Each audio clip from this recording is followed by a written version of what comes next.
Hello, everyone, and welcome to the Iron Canon podcast, your home for in-depth discussion on the lore for now, the High Republic, and the whole canon of the galaxy far, far away. My name is Matthew, and I am coming to you from Underworld North Studio here in Toronto, Ontario, Canada.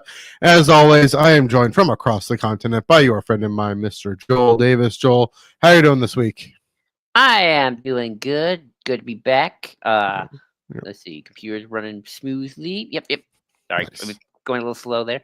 Yep. But nope, we're all good. We're all good. We're all Mhm. here. We're flowing. Yes.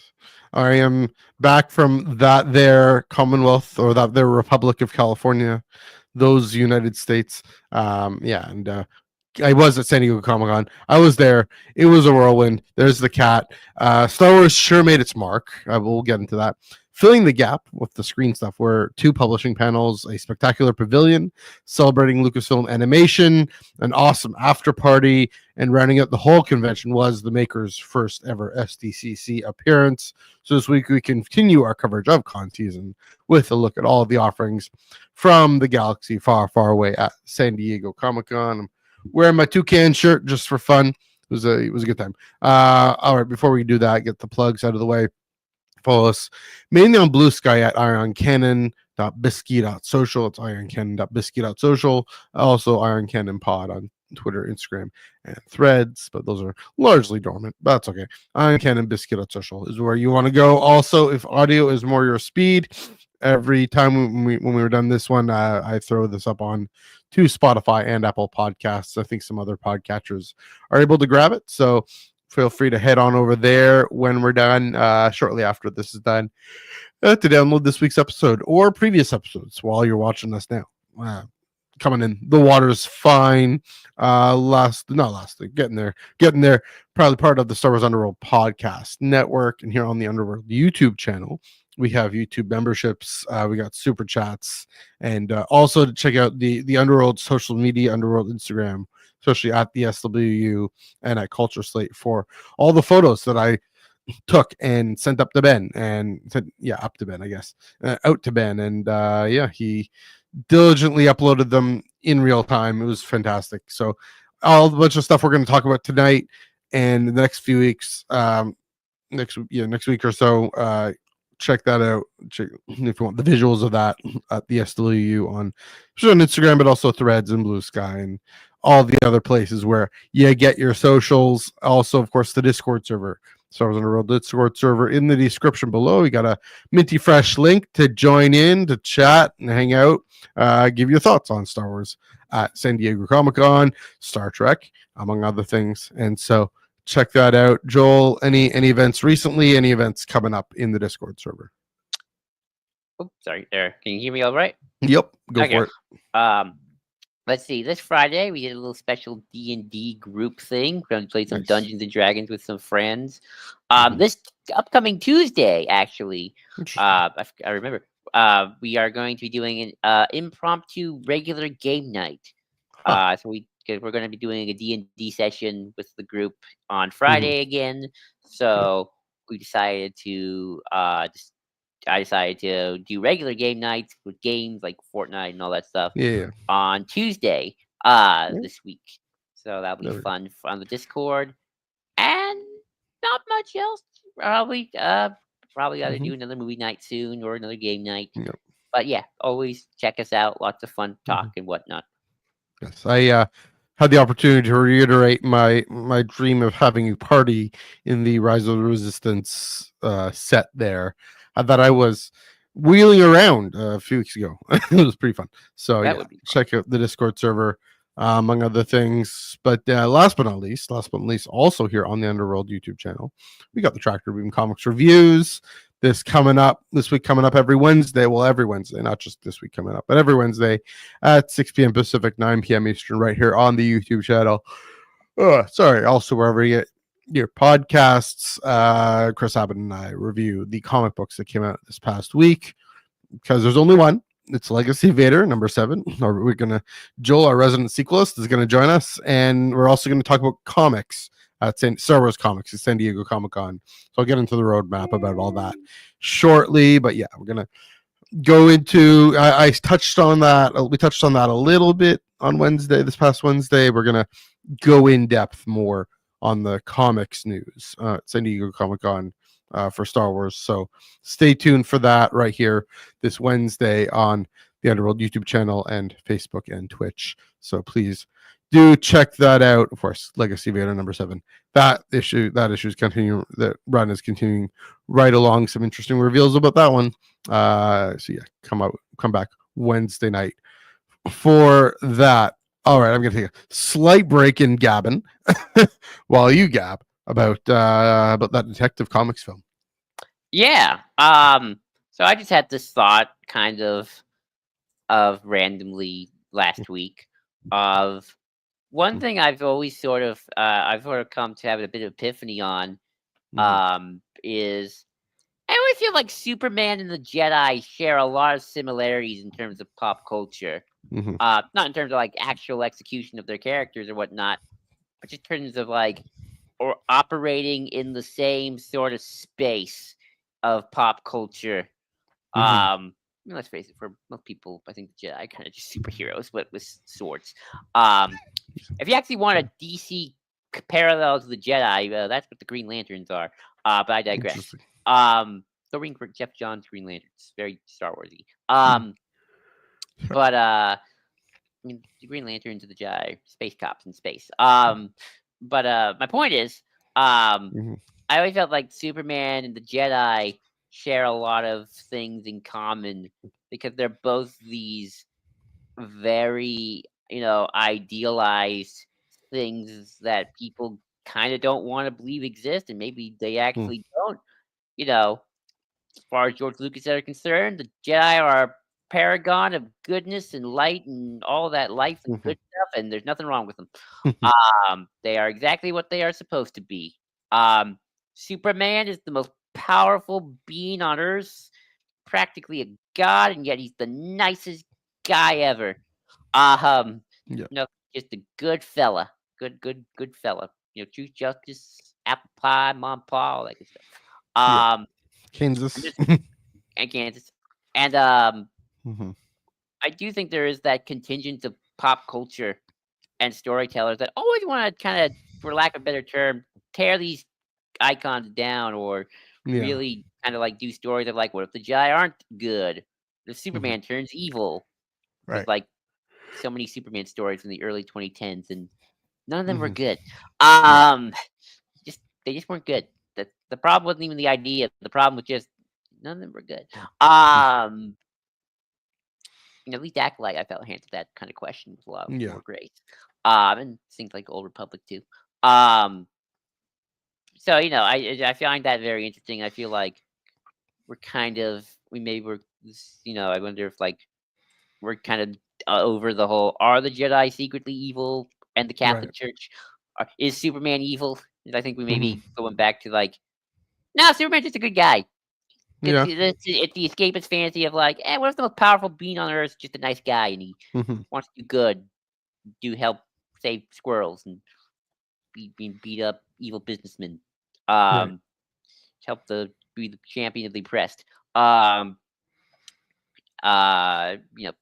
with maybe the Jedi are about to enter a more heroic phase in the next couple years, once we get another Jedi-centric story. So that's just kind of my weird thought of just Superman and the Jedi, kind of these pantheons of good that a lot of people want to do deconstructions of and see, like, are they really as good as they say? And like, well, they were made as fantasy escapes to be these pantheons of good. So yes, the answer is yes. It's not that hard to think about. So that's just kind of my weird combining Superman and the Jedi. It's sort of these two things that sort of share similar pop culture, the pop culture Venn diagram. That's definitely a great point. Again, it's a question of, do we need escapist fantasy or do we need a more realistic take on what we count as heroes? I mean, that's the debate about The Last Jedi, for example. And what I think maybe The Last Jedi demonstrates is actually we need both at the same time. Maybe 2017 was that transition moment where actually, we have these maybe in real time in the actual film. Luke goes from the gritty realist, almost torn down anti-hero, to the legend of Luke Skywalker that we actually all wanted. He goes in front of the First Order with a laser sword and does it in according to the way the themes of nonviolent confrontation that George Lucas was really talking about. Ultimately, with the High Republic, not pro-war. Yeah, that gets qualified quite a bit, but yeah, that's a great point. And I think I said this before. When people feel the need to deconstruct those kinds of spiritual authority figures, there's something else going on for them. It's what their real experiences represent when it comes to those authority figures. There's also two different kinds of deconstruction, I think.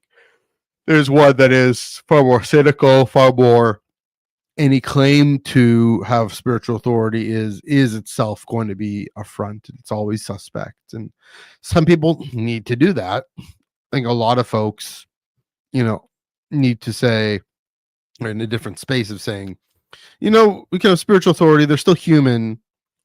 We need to be realistic about them. But, let's have examples and let's aspire to become those examples. And that's really what it's Joe Shuster, right? And George Lucas were getting at, is let's be aspirational. Gene Roddenberry was getting at, let's be aspirational. And that's frankly why, at least I hope, Star Trek has having a resurgence. It's why the Jedi through the High Republic have had this resurgence in a way. I mean, I don't think Star Trek's having a resurgence, but I don't. Yeah, that's questionable, but it has recently had a good run so far. Recently, and so that say we're tired of just all this cynicism. We turn on the news, and the president of the United States is obviously not a paragon of virtue. Nobody never was, but would be nice. Would be nice to get a Jed Bartlett at some point. Nice, at least for the next generation of leaders, to want to be a Jed Bartlett, want to be a Clark Kent, want to be a Bell Zettifar, or a Luke Skywalker. But in the Luke Skywalker that we see in Return of the Jedi, especially the one who chucks his lightsaber, I'm a Jedi, like my father before me. So, and or even Luke Skywalker, I think that does show up at the end on Crate, or projects himself onto Crate, and says, stares down his nephew's notions of heroism and says, not it. This Rey kid, she's it. She knows what she's doing. So, aspire to be like her. And so, yeah. I ever wonder if, I always wondered, I bet there's essays about this, if these types of stories correlate with certain presidential administrations. Well, that's my theory about Star Trek. Superman's such a movie of the moment. Yeah. For sure. That's my theory about Star Trek, especially. Right. But, and I mentioned that multiple times, but yeah, you can probably, the thing with Star Wars though, is it never really does though. Because George was so convinced that he did stick, like you said, to the escapist fantasy, even through Clone Wars. He writes the prequels, even through the prequels, which is a story that could have been cynical, and people impose their cynicism on it, I think is what you were implying there.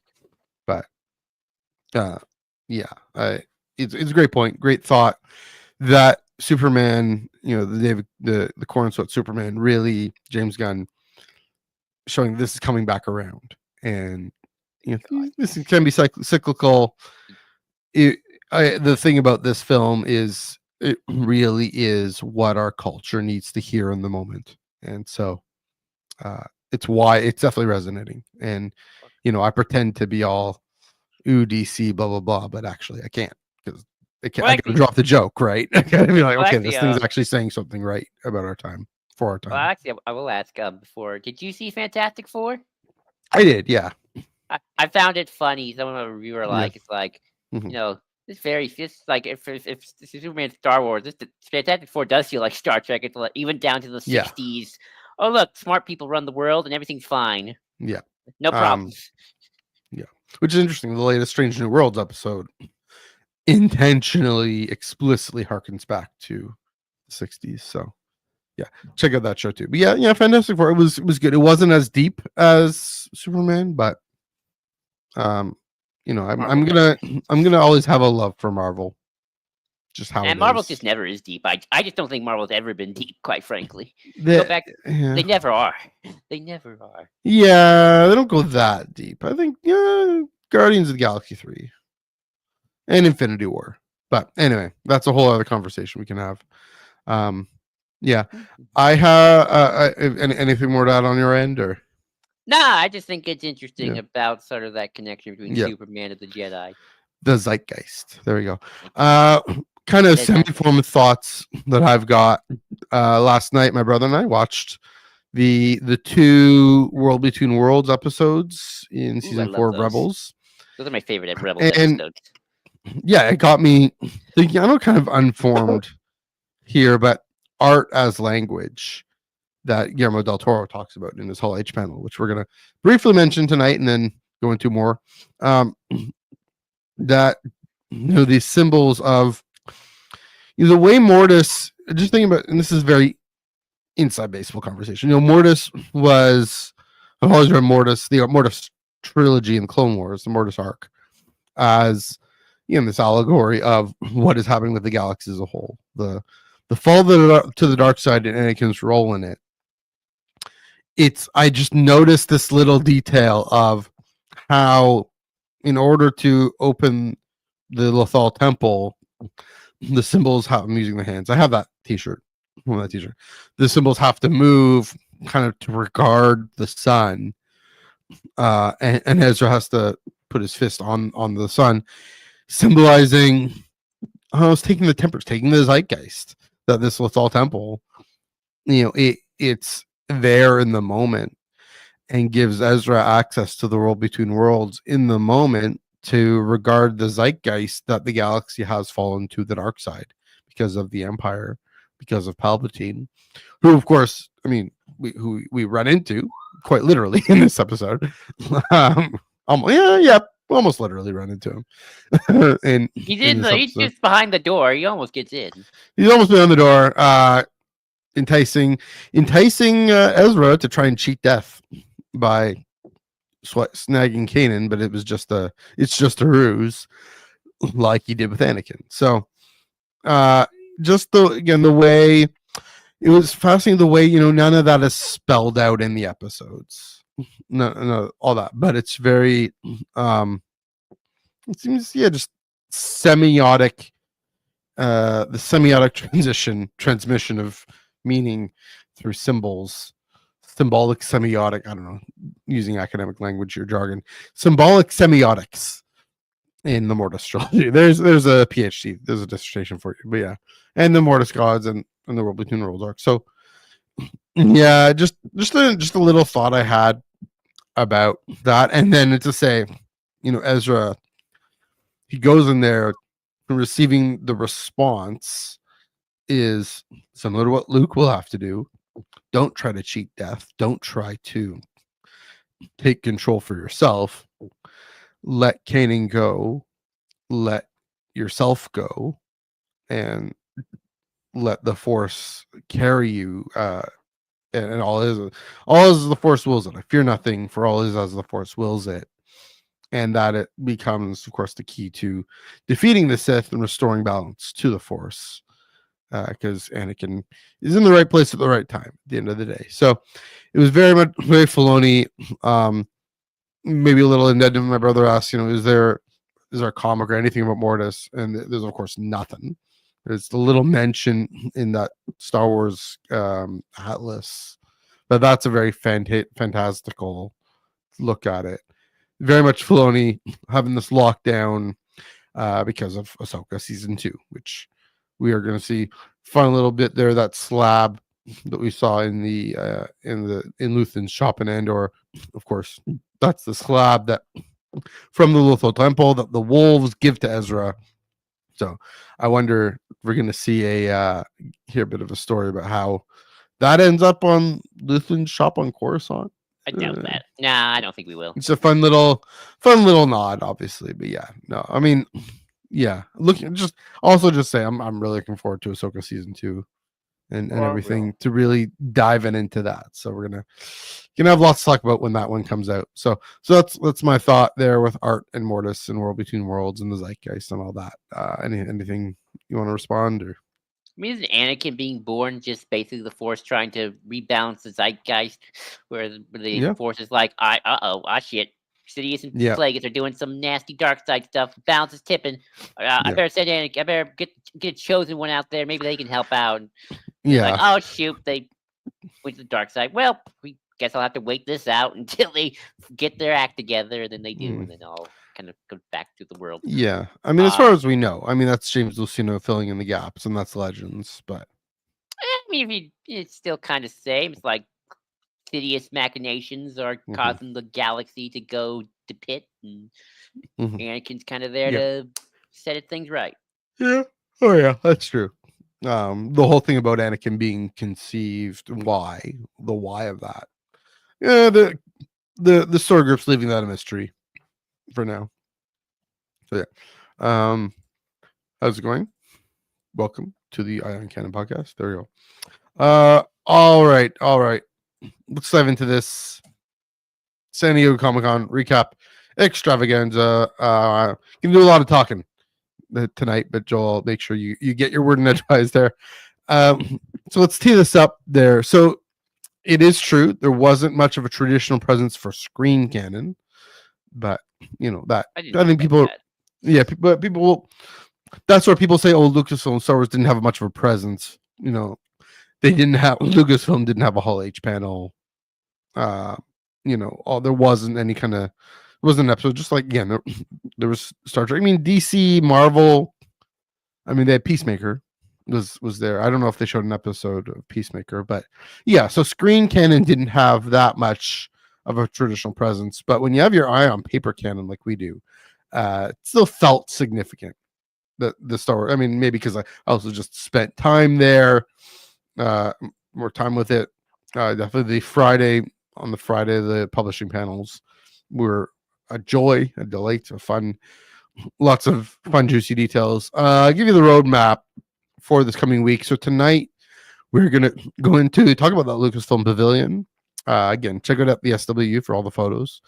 Some reveals from the publishing panels. Give a few fun stories to share, and look at the Lucas Museum. Bit of details from that Hall H panel.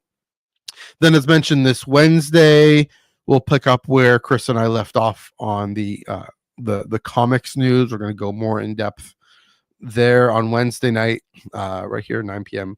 Eastern, 6 p.m. Pacific. So come back and check that out. And then next Monday, because it's, in my mind, it is right up Iron Cannon's alley, the more heady ideas of that Lucas Museum panel and just what the museum might have to say about Star Wars and what the ideas George was bringing to it and whatnot. So, and just how it's just such an intellectual take on things and philosophical take on things. So I'll briefly mention all that bit tonight, but then we'll go into it more next Monday. All right. One of the first things I saw when I got into a preview night was the Lucasfilm Limited. Wait, Pavilion. hold on. Back up. You want me to back up? No. Go ahead. You gotta talk a little bit about your brief time in my territory, because you were down here. Yeah, Orange County. Yeah, I mean, I went Orange County. Yeah, well, Disneyland was great. If you Carsland, California Adventure was fun. Also, how the banana churros. I'm still thinking about those banana cream churros. California Adventure. Check it out at beaches.foodie for all those. Yeah, I mean, Rise of the Resistance line wasn't too bad. And yeah, and so did that once. I know you passed through the city of Irvine during your travel. Yes, I went on the Pacific Surfliner. Oh my goodness. So first of all, if you're going from LA to Anaheim, you can take the Amtrak, the Pacific Surfliner. It's not that expensive. But why would you go to LA? Is another question. I was actually kind of disappointed by LA, but what I saw Hollywood Boulevard, which was all right. I went to Scum and Villainy. That was good.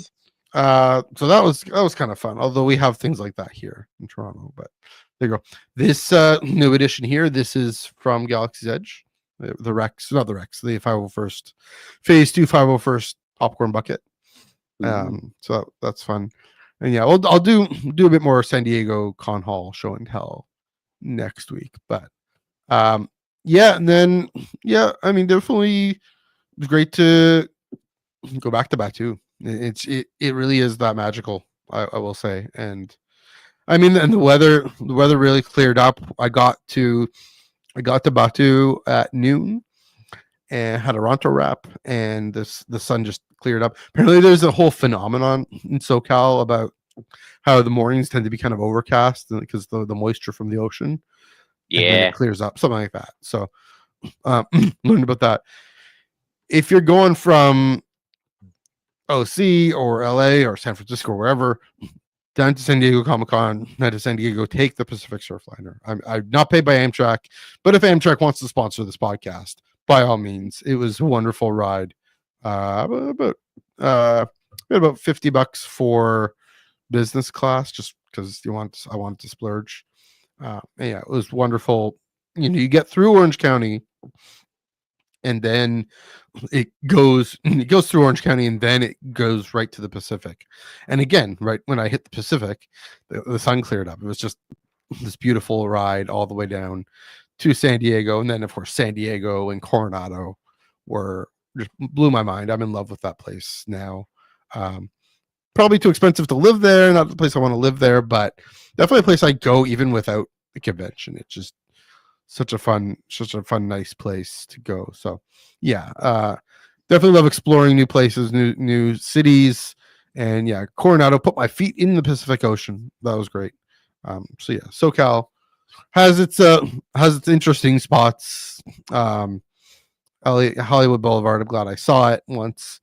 Maybe I'll do the Griffith Observatory next time. Definitely the Lucas Museum of Narrative Art, which we will talk about. Yeah. But yeah, I think I'd rather just stay in Anaheim. And now I know it's easy to pop out to Irvine, so we'll do that. Hopefully in 2 years. Here's hoping in 2 years for a certain Star Wars celebration, which is going to be in LA, but we'll figure out how much I actually stay in LA, and then whatever. If I can make it, because there's also the World Cup next year. Anyways, all right, I'm gonna jump down now. I'm gonna jump to Lucasfilm Pavilion. This was the first thing I saw really preview night, because the Hasbro line was capped. Did end up getting the Black Series, was good, but this was really, really fun, really neat. The main focus, I think, was similar to Celebration Japan. There was a big bit there, but the main focus of this pavilion was the 20 years of animation since, of course, the Clone Wars series, the 3D Clone Wars series. I mean, I guess they count, or the Clone Wars film. Yeah, I guess it would have had to be in development around 2005. Of course, those all aired starting 2008. But really celebrating that, and front and center was Resistance. These two models of the Colossus and the Fireball. So that was pretty surprising, actually. I found, like, oh wow, they're really highlighting Resistance. Why not? I had an oh wow moment when I saw the Cad Bane from Book of Boba Fett, this prosthetic blowout, which is showing the layers. I know that was in the Mandalorian experience, I think, at Celebration Anaheim, but I had this oh wow moment of, okay, this is just going in deep. There's also maquettes for animation asset references. I think Hannah has a fun, neat video all on that, but Operanchisis, of all people. There was also this little series of animation to live action stills, especially with Rebels.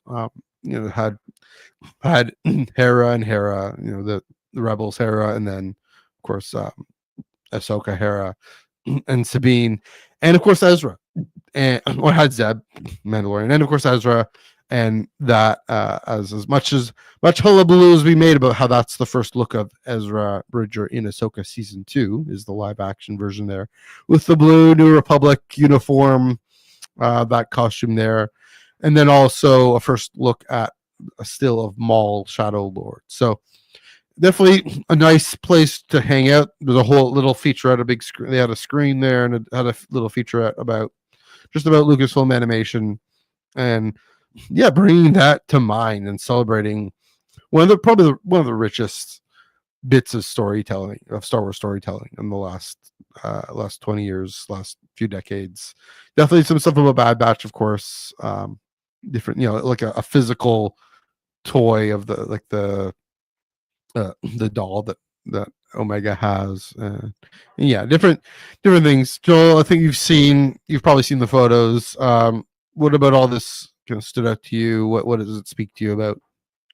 Yeah, a fun fact. I actually saw the Cad Bane mask in action last week because me and my dad are watching the Book of Boba Fett for our Mandoverse rewatch. Yeah, we're having a good time. So that was cool. So yeah, that just made me think of that. They put a lot of work into those animatronics. Yeah. I'm glad to see Resistance. I always love seeing Resistance get some love. Love seeing that. I love my Resistance. And it's cool seeing the new look for Ezra for season 2 of Ahsoka. I actually really like the blue jacket. I think it really works for him. I miss the beard.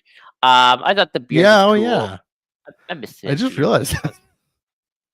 I missed the beard, but dang, he is what's the actor's name? Shoot. Oh gosh. Iman Esfandi. Iman. I'm gonna call him Iman. Iman Esfandi. That guy is like, he is Ezra. He's got the look. He's got the vibe. He really nails it. Oh yeah. And even now without the beard, it's like, oh dang, he really is nailing that Ezra look. Yeah. Perfect. Love it. 10 out of 10. No notes. So that's cool. And nice to see another look at Maul Shadow Lord. Not really much you can say outside of just Maul looks very well animated and he looks scary, but can't say much from that. But no, I think that was a very cool design panel, and I love seeing all the little things there. Yeah. It's funny. The Maul thing is a bit of a blink and you'll miss it. It didn't really strike me as new, but I guess it was. And the Ezra thing. So here's the thing. I recalled about maybe less than half of what I saw in San Diego. It was such a blur. So I'm like, what? You can't remember it all. The first look of Ezra, this new look, I didn't even register. I was like, oh, this is a neat animation to live action thing. And I think that's really, it's a testament to the enduring power of these characters, the enduring power, for better, for worse, for better, of Dave Filoni shepherding this whole chunk of the story of the saga all the way into this series, this Ahsoka series. And yeah, again, getting me excited for season 2. It's gonna be fun. So yeah, is that a New Republic uniform? I think, that blue feels New Republic. It feels New Republic. So yeah, I think it is. Yeah. Gets me thinking we're gonna get more of that New Republic story too. Well, we know we are, because it's gonna be Akbar versus Thrawn because he's True. 1. That's true. There you go. All right, I think we can move it right along because that was just a fun thing. I did end up getting that poster of all the different animation characters. Yeah, and a great choice, because they could have highlighted something live action. They could have focused on that. They could have focused on that, but they said, let's give animation its due as such a central part of Lucasfilm storytelling, really, over the last 20 years. And so it is, and even more casual fans have seen these cartoons, and have loved them. So yeah. So anyway, we can move on. Getting more to the newsy bits here. So there were two publishing panels. I was trying to figure out how to distinguish the two. They're both on Friday. On the Friday, one was Lucasfilm Publishing generally, and then one was a Random House I think Random House sponsored. I think maybe one was like Lucasfilm, we want this, and then Random House said we want this. There was a bit of overlap, especially Charles Soule was on both of those. So in my memory, again, it's kind of blurred. So I'm just going to say the two panels together. But yeah, we got a few things. So we got some looks at the ILM 50 book. We got announced that we're getting a Mandalorian visual guide for seasons 1 to 3. I believe this is Michael Seglain moderated this panel, and he was saying that'll get us ready for Mandalorian and Grogu. So it will be for seasons 1 to 3. Also, the Art of the Acolyte is a nice neat little image of Vernestra and the different ways they're trying to figure out how to get the purple hair. Showing me about the light whip, whatnot. My favorite moment of all these guidebooks, Art of High Republic Volume 2 by Kristen Baber. That's coming out, I think, in a month or something, including and this is a spoiler for Trials of the Jedi, a look at the noble Shriekerai and how, yeah, they are these really, I'm trying to almost like C.S. Lewis sort of, like these sentient animals that, they don't speak, they're not verbal, but they can communicate to Avar telepathically, in a way through the Force. And just to see what finally we get this reveal of what they look like, and when they're supposed to be, when they're healthy, on their home, taking care of the Force, taking care of the living Force, and just life through the galaxy. And yeah, it was this really amazing contrast between them and what they of course look like through the High Republic, and just the completely disheveled, grotesque nature of them. They're almost a different species, a different character, what they were supposed to be, and shows just how far they've gone, how far Markian, this guy, is debilitated them and taken them away from what they are. And so yeah, really, again, art and visuals, we'll get into that in a little bit, but the narrative power of visuals, again, it really coming home to roost with that visual, the Shriekerai. You can look that up again at the SW. This last time we'll mention that. Lastly, kind of the big announcement was, and this is maybe isn't the most important announcement, I don't think, but the only thing that was really new thing that was announced was Outlaws, Low Red Moon by Mike Chen. It's coming in February. It's a prequel with ND5 and Jalen Vrax. A little bit unfortunate timing, given that the report had just surfaced pretty much that day that Outlaws, there was going to be an Outlaws Part 2 that was canned, but we're getting a prequel novel by Mike Chen, especially with the droid there. I confess I've only seen a watch through of or a playthrough of the cutscenes or something of this game, so I don't quite know who Jalen Vrax is very much. But ND5, cool looking droid. So it's interesting the kind of the appetite for this and what they're it seems like there's a bit of even a gap with the novels. Crystal Crown just came out. The Bad Batch book is coming out. Amazing. I didn't put this in the notes, but amazing moment. Yeah, I think you can see this on Instagram too. I'm just plugging the Instagram. I'm plugging all the photos and videos I took of Mark Thompson narrating Bad Batch Sanctuary, narrating a scene of it, and it was like, did D. Bradley Baker show up to this panel? He gets it perfectly. He gets the different voices perfectly. Such a legend, Mark Thompson. So I'm actually going to do the audiobook on that one because it's yeah, why not? So that one's coming out in about a week and a half. So yeah, coming out a week tomorrow. So yeah, looking forward to that. Yeah, and so those are kind of some of the newsy bits. And I'll pause for now. I'll pick those up. Pick up I think the most important news later on. Sorry, but pause there. What about all this? Is there anything in these things that I didn't mention? Again, we're going to get to the Rend of the Empire stuff at the later on. But any of this I didn't mention. Anything strike you from the visuals? Oh, well, the thing I was most excited about was the Mandalorian Visual Dictionary, which I'm excited to get. Yeah. Actually, kind of in hindsight, glad they had to wait this long. Because I think this will focus just on the 3 seasons of TV. Yeah. Don't expect them to make any more. Because that can be so they can kind of have now everything filled out. I really want to know who the warlords and the Shadow Council are. Give them names. Yeah. Give those non-Pelion and Hux Imperials names. Give the bald guy a name. What are you gonna use? What is his name? I want to know. I want to know what he's all about. So I'm excited about that. That's gonna be super cool. I'm buying that. Maybe they'll give Warner Herzog some character a name, or is he just the client? Maybe. Probably not. Probably not. You never. Give him a little bit of a backstory. That'd be fun. So I'm buying that.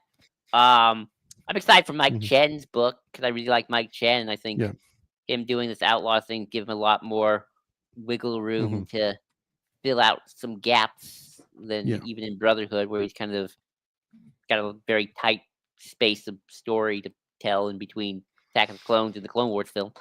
So that's gonna be fun because I like Mike Chen. Yeah, that was kind of it. Those were kind of the 2 standouts for me that I'm excited for. Yeah, I gotta say, I mean, Brotherhood was really well done, really well written. So and it just like that, a tandem novel, right? And that's Anakin and Obi-Wan. This is ND5 and Jalen. Very different. I'm guessing different characters, but well, obviously, these are kind of outlaws. One of them is a droid, and those are space wizards. But I mean, the surprise, that kid in Brotherhood, the youngling, and she really ends up being this interesting surprise. So I wonder if there's something similar in Low Red Moon coming in February. But yeah, very interesting that they give a lot of hype to this reveal, and I'm like, again, well, we could have there's bigger news about just the titles of some novels that we already know about. So I'm curious, what. Because what they might announce at New York Comic Con, what they might announce, maybe D23 next year. There's a D23 next year, right? Yeah. Yes. And so, yeah, it seems again now the High Republic's done, which is our next topic. There is this interesting gap, right?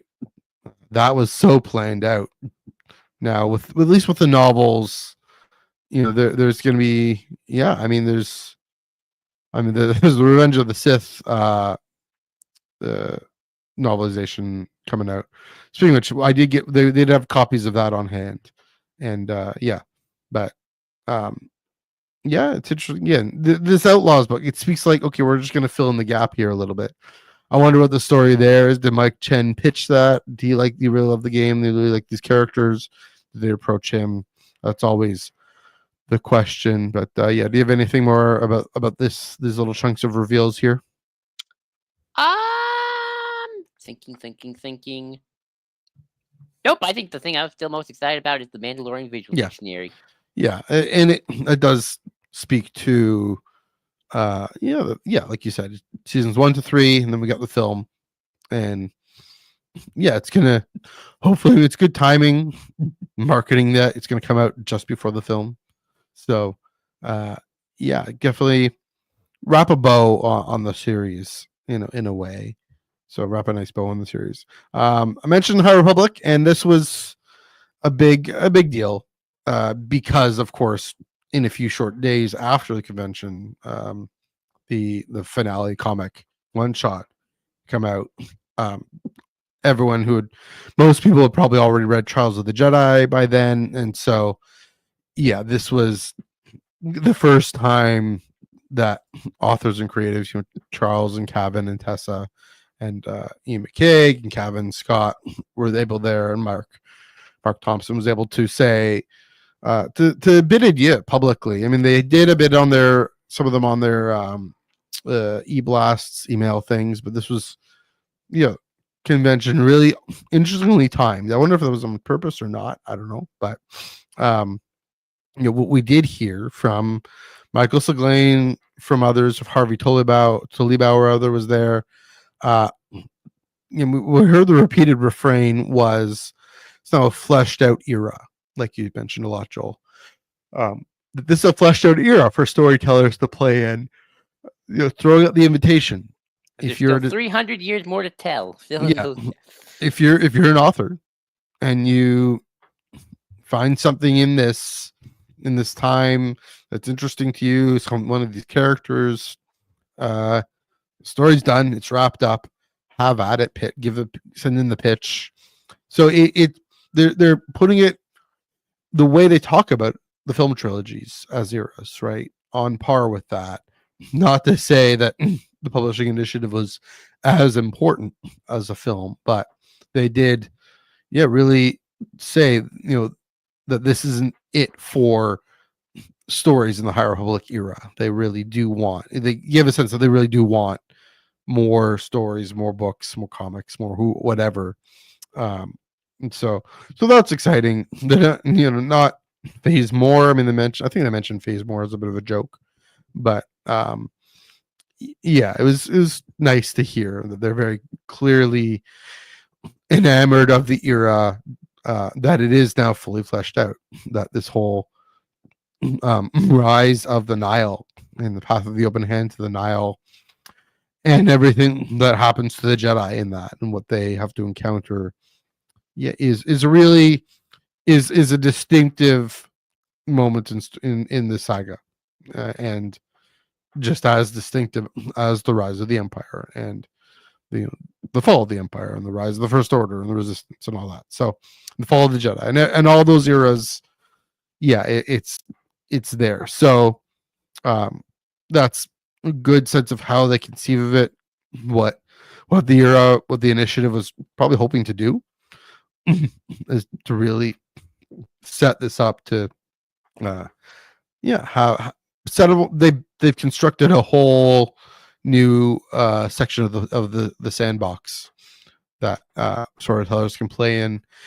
One note, Ian McKeag was there. He was on one of the panels, and he gave a really interesting, again, this is continuing this theme, Ian McKeag on original character designs. And he said something to the effect of art as being this second narrative layer. It itself tells a story. And so he loved how the High Republic was the opportunity to tell a new but similar story, or familiar story rather. Of course, that's something Guillermo del Toro and Doug Chiang will emphasize in their panels. We'll get to, but really in-depth, fascinating to hearing McKeag talk about and the focus on, if it can't just look cool, it has to really instantly tell a story. Like this too can instantly tells a story about what the vibe they want San Diego Comic-Con to be. So that was interesting. Also, again, as I mentioned, the various creatives speaking on what the High Republic meant for them. So, I mean, Harvey Tolibau, we'll get into that more on Wednesday. He's the main artist on High Republic Adventures, the comic, talking about the different characters he was able to explore and delve into. That Daniel Jose Older wrote for him. Charles Soule had just finished Trials of the Jedi. He talked about Trials a little bit, but also for him, what really stood out were the real world relationships within Team Luminous and that collaborative storytelling that really marked this whole initiative and set it apart from other publishing one-off books. Kevin Scott, if I recall correctly, he really focused on the immense fan reaction. It was again something all of them have talked about, but he really brought that out, going back to that first Celebration Anaheim, that first High Republic panel that filled that room. It was amazing.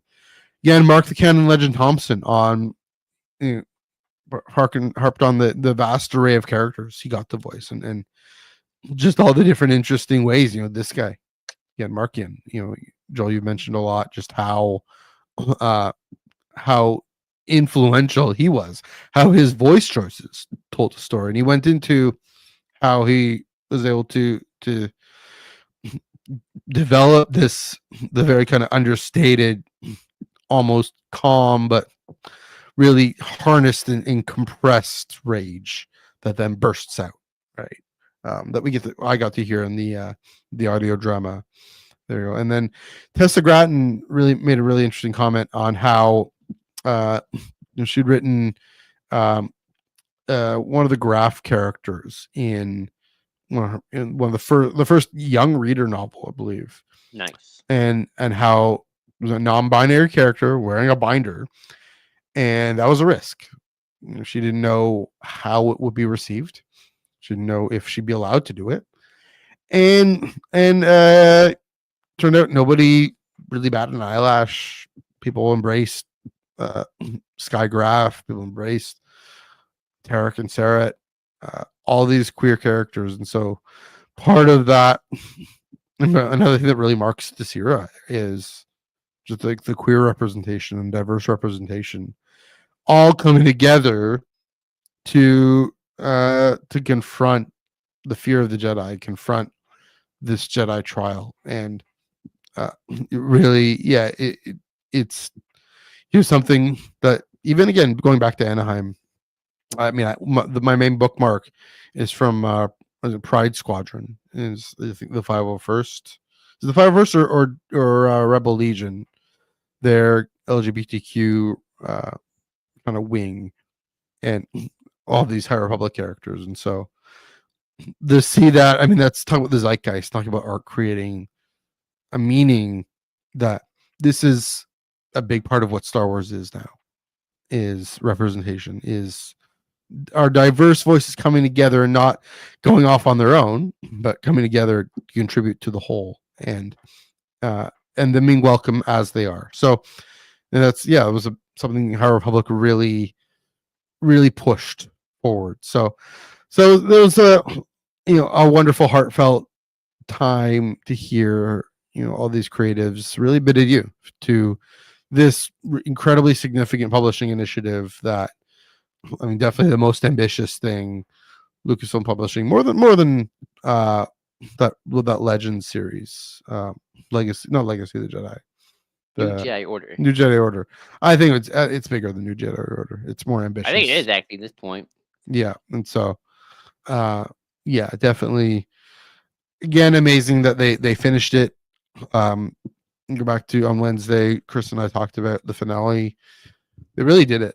They really did it, and it's astounding that Charles and Cavan especially tying the bow on this publishing initiative. I've used that phrase twice, but that's okay. On this publishing initiative, and how well they've completed this story, and so how incredibly difficult that was. Things that were seeded through, they really were able to pick up on. So, yeah, great moment to bid adieu and say goodbye to the High Republic. I've spoken a bunch. What about all that stands out to you? I know you've talked about the era and different things, but yeah, what stands out to you? Yeah, I mean, Republic's over. I don't know what its influence will be on Star Wars on the whole. Mm-hmm.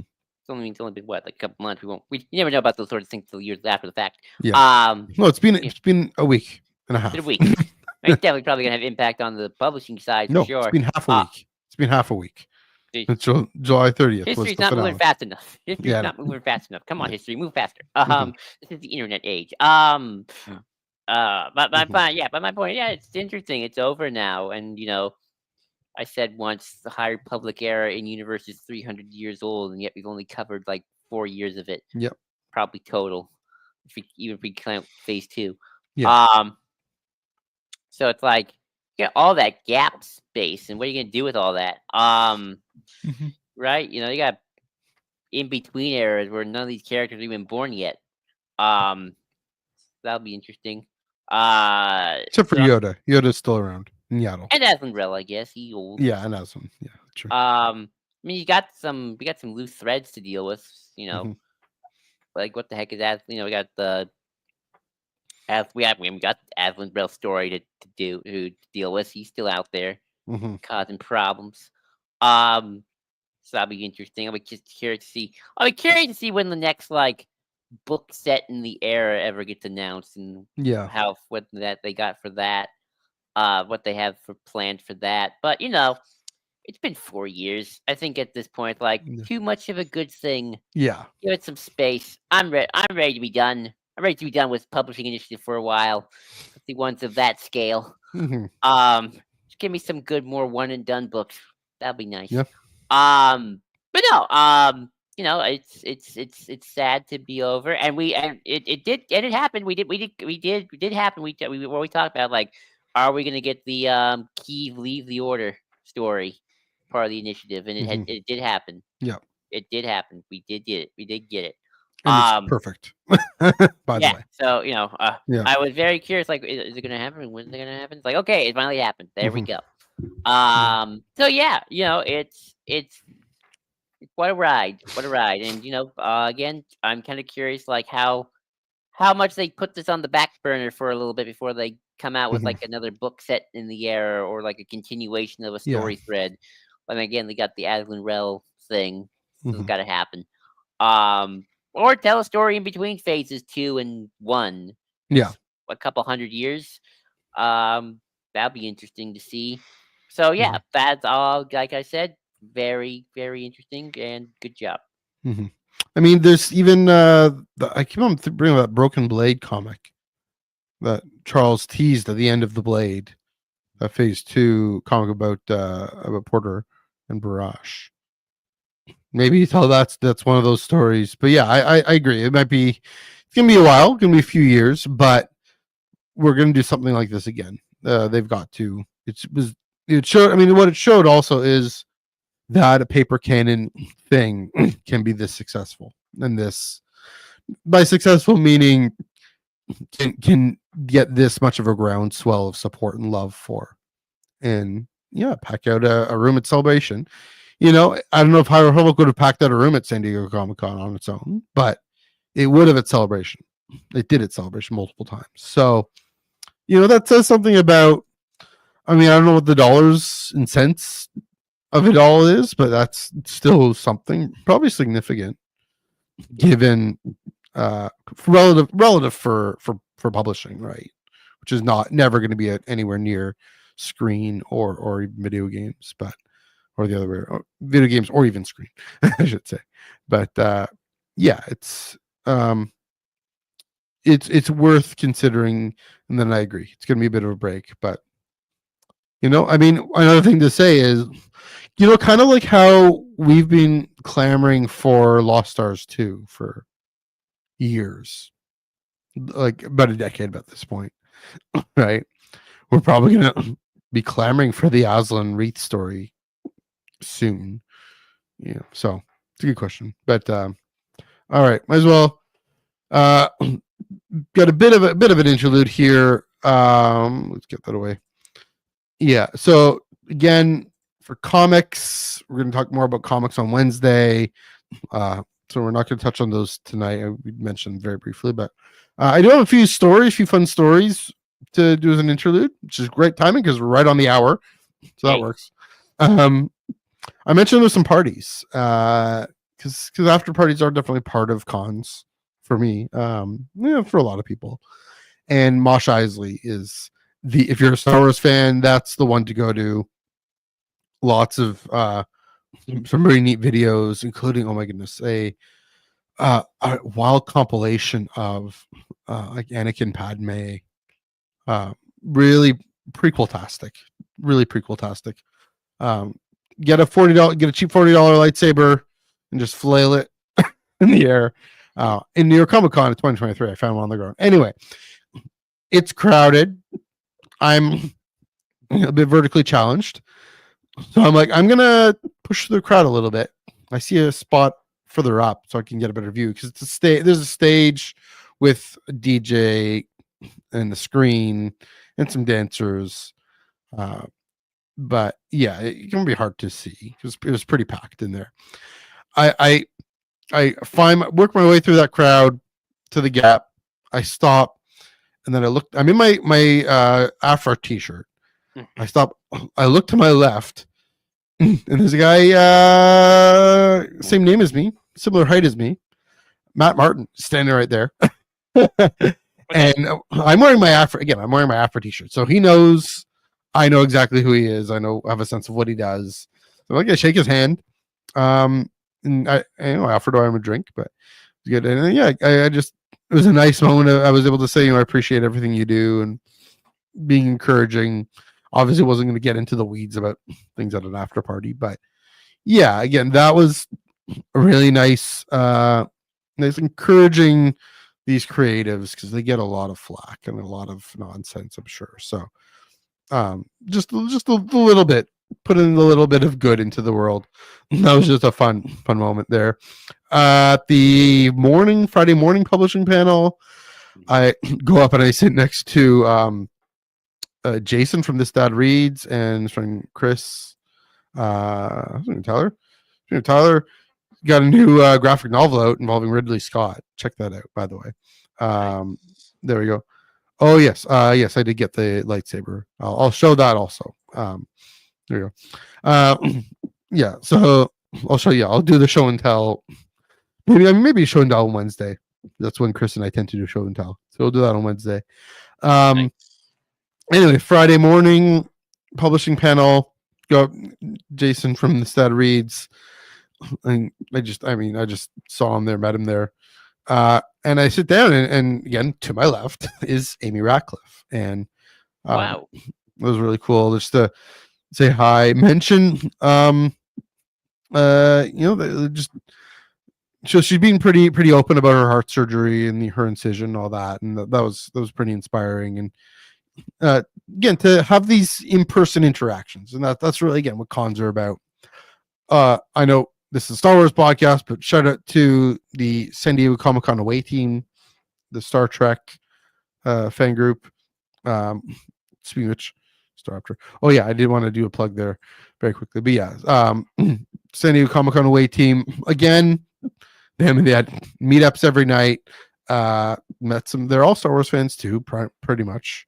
The old fight is over.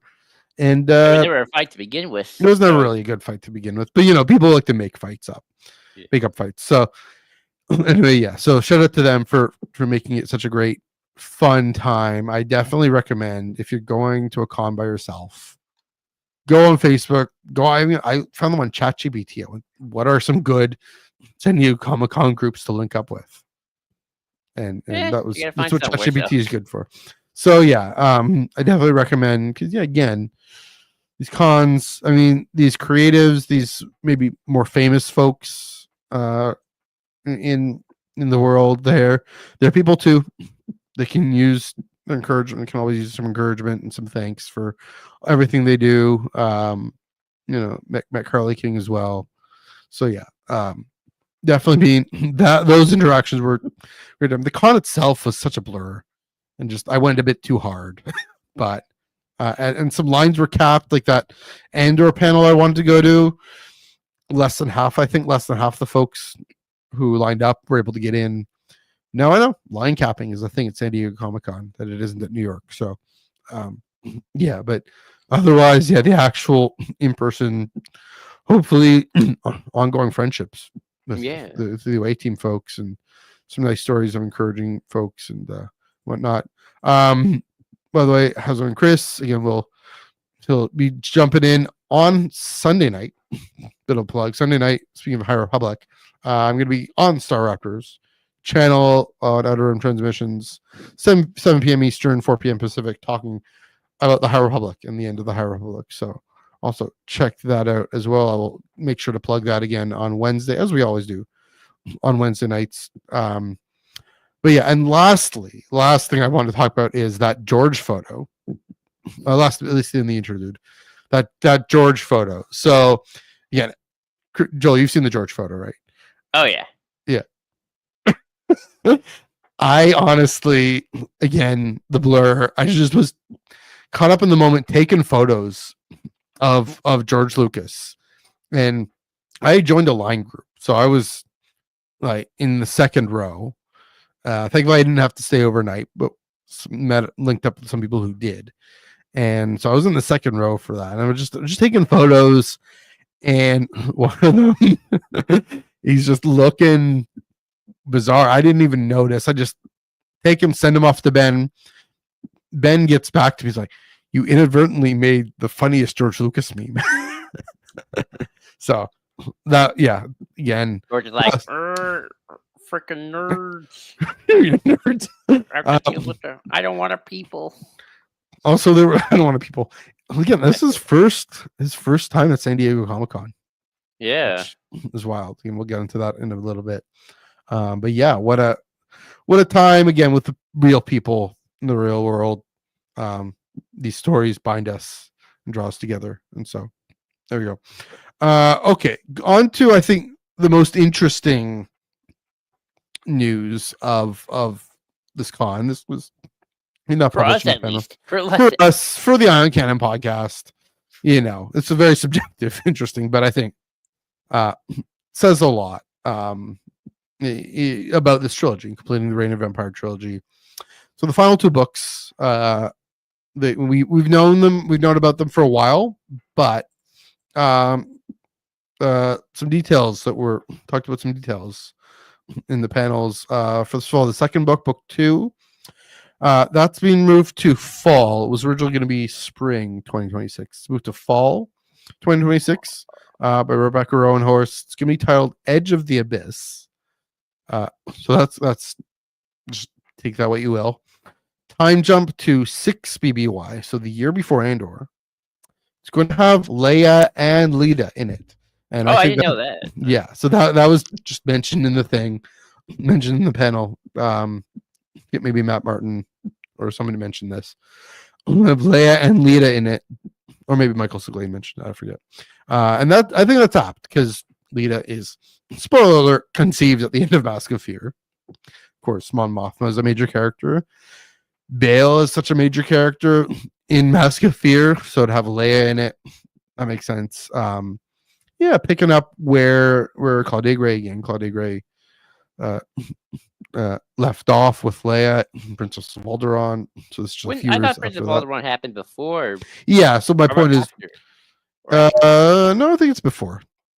No, maybe it's kind of around the same time. Maybe you're right. Or when Leia, Princess of Alderaan. Yeah, I think you're right. I think it's slightly after. It's a little bit after, but again, in that same where she's a teenager, right? She's I guess she'd be about 13 this time, right? 6 BY, born 19, so yeah, she'd be 13. No, yeah, I can do math. And Lita's going to be in it, so. And what's his face? Leia's 16 years old in that book.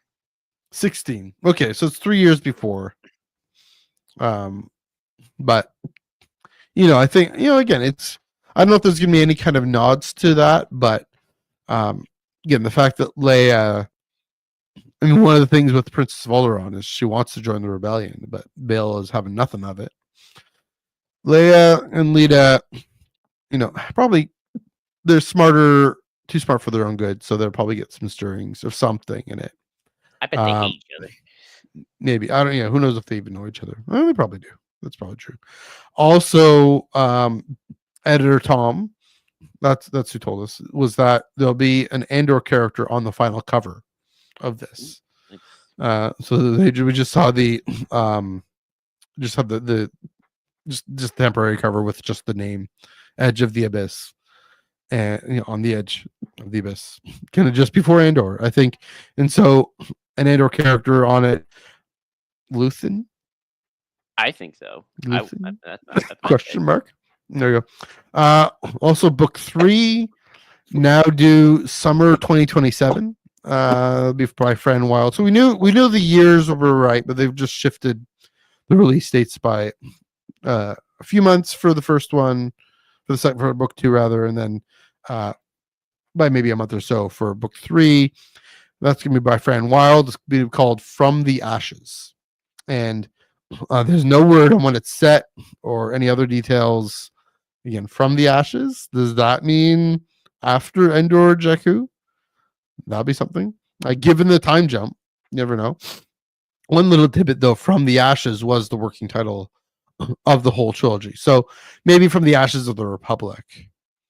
But yeah, so that's that I think really, I mean, what especially the details about Edge of the Abyss really cement that this is already one of the best examples of a tie-in to screen that we've already gotten. Like, it's far enough out that there's enough interesting story to be written, but close enough that it's clearly about what we see in Andor.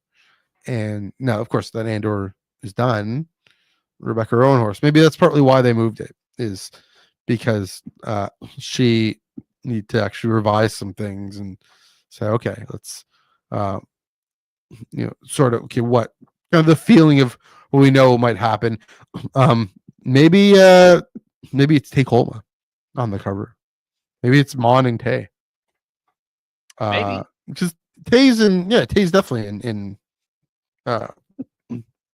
Mask of Fear. So I mean, that's where Captain Ash of the Monte ship gets her name. He's so still safe in the rich people farm. Yes. Oh, he gets taken up by Cinda to the rich people farm. No, by 6BBY, he's still alive. So yeah, that'll be interesting. That'll be possible. But yeah, I think it's probably more likely Luthen. But yeah, so that's the interesting news about this Mask of Fear. Again, I don't want to call it a tie-in, because tie-in seems to be almost not pejorative, but limiting.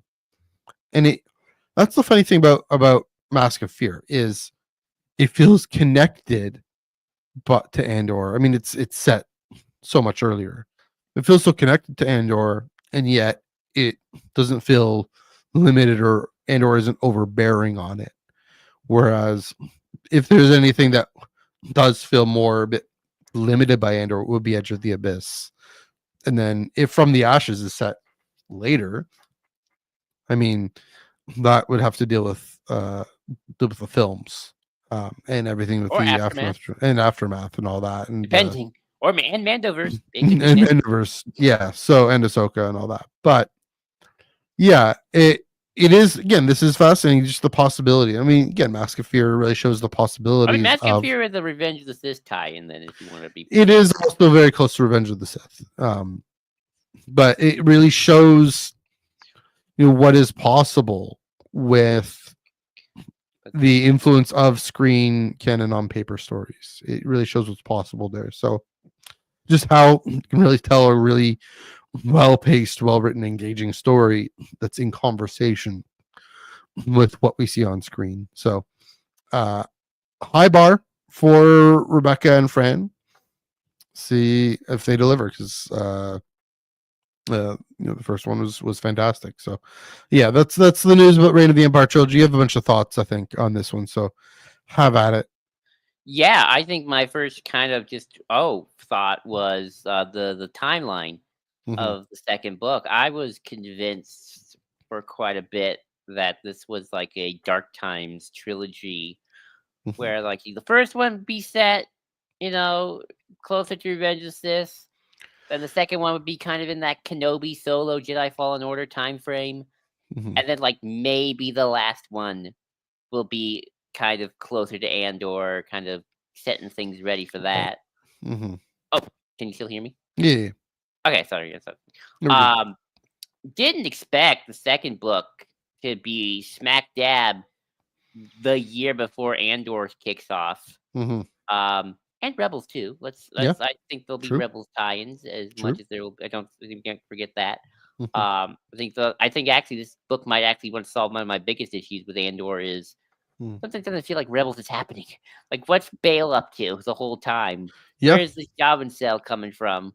Well, it feels like Luthen is the only person doing stuff. Like, Bail did a lot too. What's this? Do Bail and Ahsoka and Luthen know each other? They're doing fulcrumy spy stuff. Yeah, true. I think this book might actually, and Saul is obviously the tissue between the two groups, so yeah, sure Saul will appear in this as well. Well, yeah, definitely. So I think that's kind of exciting because, like, is Mon going to meet Luthen? Do they already know Luthen? Is Bail going to set up the Yavin group? Does he know Draven and Dodonna already? how's Bale's Rebel Network coming along? Bale, at least by that point, it has been doing Rebel stuff for a while, and it's gonna start kicking up in the next year. Yeah. So there's all that going on. Saul's still doing his thing. So that's interesting. So like, oh, okay.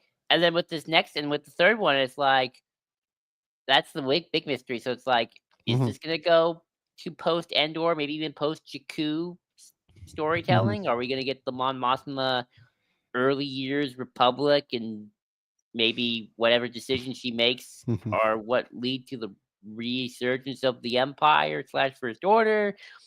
Is it Mon Mothma being the only leader of the rebels left of the original trio of of Bale and Saw, for lack of a better Well, the trio in Mask of Fear is what you're getting at. Yeah, the Mask of Fear trio. Like I'm kind of curious, like how I'm kind of hoping for post Jakku stuff myself, just because I like that era and I like seeing that fleshed out. I kind of don't want it in the close to the Jakku era because that era is so filled up already. Like, how much can we really stuff in? True. So, that's just me. Yeah. So yeah, that made me even more interested in just like, oh wow, okay, it's not just a Dark Times book. We get very close to Revenge of the Sith and then very close to Andor, and then what's the next one? I'm very curious about. I think I'm honestly more curious about that third one. It's like, where does that take place now? Because like, oh damn, you're doing something so close to Andor. Like, when is the third one? Is it during Andor? Is it in between one of the arcs? Is it after? Is it after Return of the Jedi? So yeah, I think that got me very excited. And I like Rebecca Warrenhorse for the second one. So yeah, I'm excited. I'm very curious to see these next two books and can't wait. Yeah, I mean, there's definitely something about withholding information that makes us more curious, obviously, because I mean, it's a whole 2 years out, so clearly, I mean, that's partly why they withheld that. Yeah, I mean, it's a real question of from the ashes of what, right? It's from the ashes of of the Republic, as I mentioned before, from the ashes of the Empire, from the ashes of the Death Star, proverbially, like metaphorically. I mean, obviously, all this is a metaphor. But yeah, it's a good question. What's this gonna do? What's gonna be? Because again, it's Reign of the Empire is what the final title is called. So even if it's post Endor or post Jakku, it's gonna still have to deal with the Empire and Mon Mothma dealing with the Empire somehow. So that's again, it raises more. It's good marketing here, raising more questions than it answers. So yeah, that's a good time. Yeah, and then with Rebecca Roanhorse, kind of what you're getting at is tying Andor into the wider saga, because that Rebels does. I mean, Rebels and Andor both start small and end big. They're happening simultaneously. I mean, because the Rebel Alliance starts with these different small pockets and ends up on Yavin together. Rebels definitely, I think, starts smaller and ends bigger. Ends with really just the final handoff to the Skywalker saga, if you will. Of course, if you consider Rogue One part of Andor now, which I do, that also ends huge, but probably even more so. Rebecca Roanhorse. Well, sure, yeah. I mean, it's a film, and it's about the handoff of the literal handoff of the plans. You think about Rebecca Roanhorse. I mean, she wrote Resistance Reborn, which brought together all these strands of storytelling across a few decades. From Battlefront 2. Not decades, just a couple of years. Well, no, but like decades in universe is what I mean. Okay. From Battlefront 2 and Aftermath, but also I think is there anything from Bloodline? Yeah, I was gonna say Bloodline, like Ransom's in that. So it brings a lot of different storytelling in, different characters in. So, and it does it mostly convincingly. So I think this one yeah, she's a good pick to bring these two kind of disparate things happening at the same time. Again, There's some Rebels, stuff going on during Solo yeah, and Kenobi with the path and yeah, but mostly, but this is, yeah, I guess 4 years after that, but still, yeah. To Fallen really Order. at least set off, yeah, to Fallen Order, set off all those things, and how they all kind of. It's interesting because it's set before Andor, so maybe gonna collect everything and give us a hint towards, okay, in the next 6 years, these are gonna be doing two different things. Maybe it is from the ashes. It's really gonna tie everything together more, is possible. Again, that's what Paper Canon can do. These characters are going to show up. Again, we saw that with High Republic. Characters going to show up all over. So, yeah, again, interesting questions. But getting Leia and Lita in there, getting probably Luthen, but maybe Tay on the cover. We'll find out when that cover is revealed on some random Tuesday in September. I have no idea when, but maybe New York, Comic-Con is when we get that cover. So yeah, definitely getting us even more excited for this trilogy. Again, the first one, Mask of Fear, who I'm blanking on the author's name. Why did I? Alexander Freed. That guy. Alexander Freed really set the bar. So no, yeah. I think I know who's going to be on the cover. Who? It's got to be Cyril Karn's mom, Edie. Cyril Karn. That's who it needs to be. That's how clearly, naturally, giving you that disapproving look. Yes, because that's yeah, that would be hilarious. Now I need a parody or something, You know how Marvel did well, they did the thing with the oh gosh, the Ten Rings guy, but he's the actor from. Yeah. But the actor from Liverpool, from England, like that guy. Yeah. They did little side shorts. Oh yeah. and they did the thing with Thor and with Thor during Captain America Civil War, and you just rooming with this guy in Australia or something. Yeah, that kind of ridiculous side thing. I need that with Edie. Yes. There we go. Someone do a short story. There we go. Insider short story. That's where that could go. Or, Tales of an animated. Can you imagine an animated Edie Karn? Yes, I'd watch that. I watched that. Tales of the Mothers. Tales of the Mothers. No, Tales of the upper crust of Coruscant. Tales of the capital. You do Tales of the Moms because you have a light side, dark side, and you get one arc with Shmi Skywalker and the other with Edie Karn. That's how you do it. Yeah. And one's serious and one's completely just a ham. There we go. One's just sad and the other's sweet. Yeah. That's how you do it. Yeah, that's true.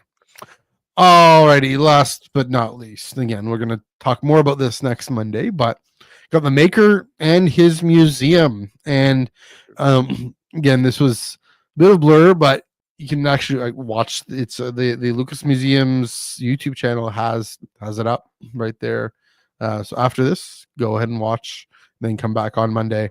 And this was a grand finale of sorts. The maker himself, again, George Lucas making his SDCC debut with his Hall H panel all about the Lucas Museum of Narrative Art.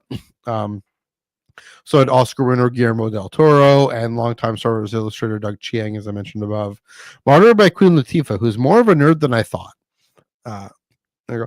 And it was a wonderfully heady panel. It was getting into philosophy and political theory.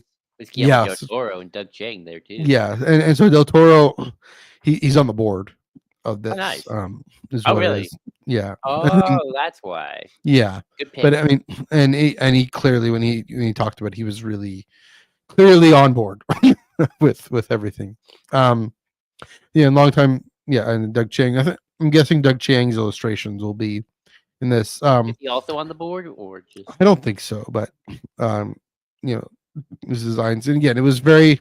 We're going to devote a whole episode to this next week because it was intellectual, it was heady, it went into George went into the why of this museum. It's gonna be a temple exploring collective meaning through popular art, and it's gonna evoking and also helping to evoke connections with that art, and just the different things we value as a society, and the way art and culture can communicate that, or can obfuscate that and confuse that.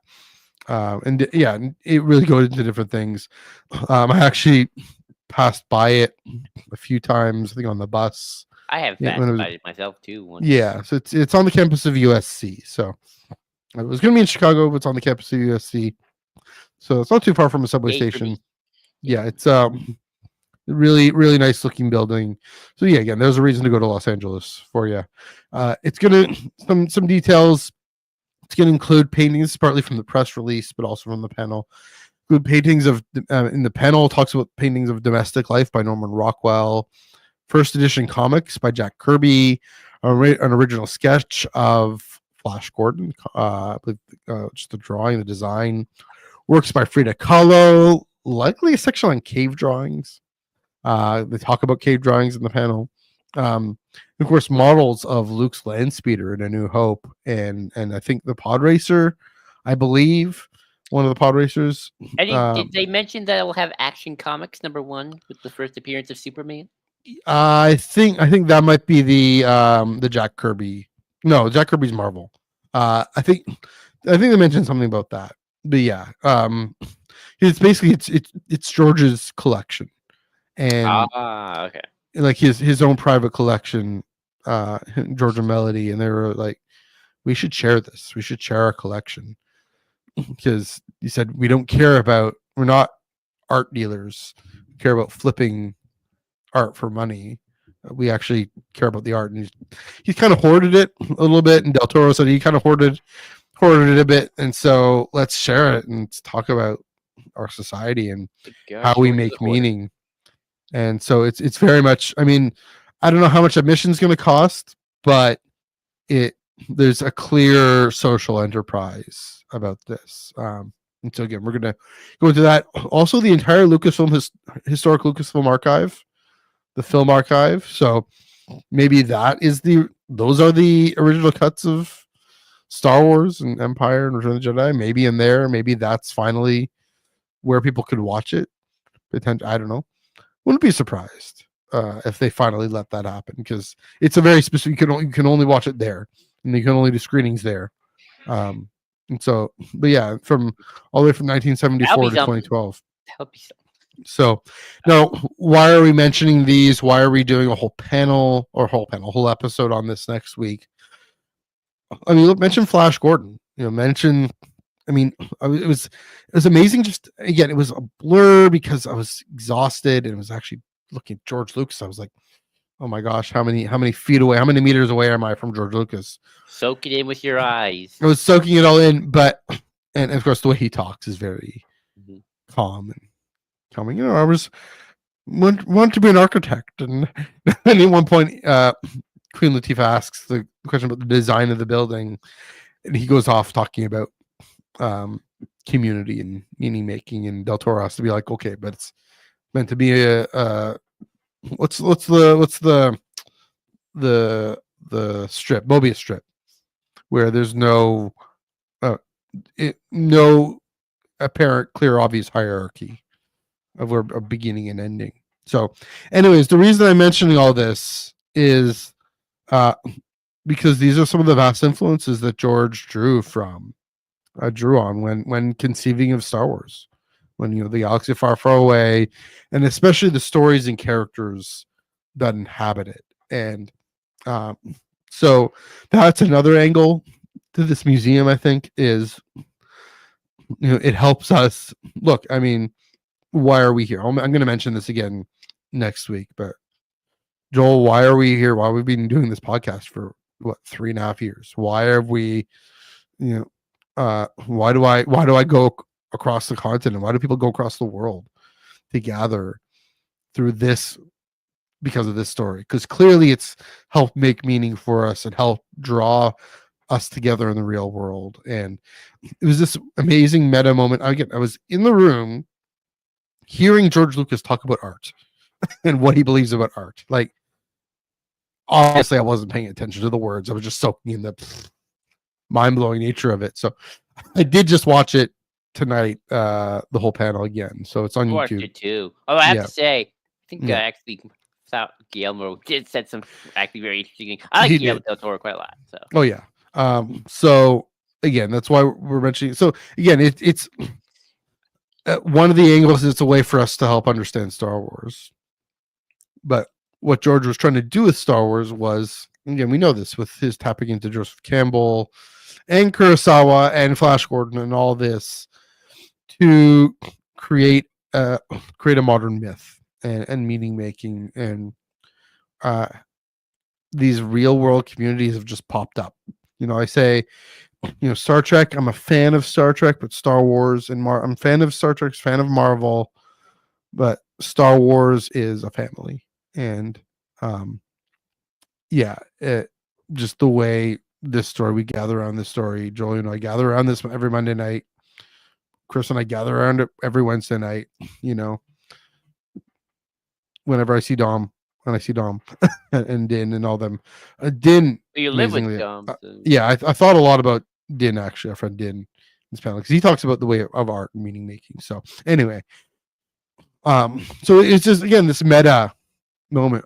I gone all the way to San Diego, California, a place I'd never been, to gather with people and to celebrate this popular art that brings us together and binds us together. And so the fact that there's going to be this permanent museum where we can really experience this and reflect on it, I think it's worth paying attention to. It's worth Star Wars fans paying attention to, and it's worth, I Canon, we like to think we're kind of heady, kind of intellectual here, and so something for us to focus on and pay attention to.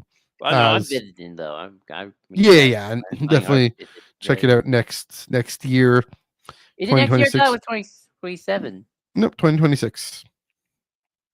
Oh, that's right. I think for some reason I got confused because I thought they were gonna do it when the celebration, kind of have it all. Yeah, they're doing the same place as Celebration. That's true. So so I think that's a big reason why. Like they did Anaheim because of Galaxy's Edge. It just opened up kind of around then, maybe a year before. So I think they're doing it in LA to say, Celebration folks, go to this museum, check it out. So I'm really, really looking forward to this. I know I've spoken a bunch about all this.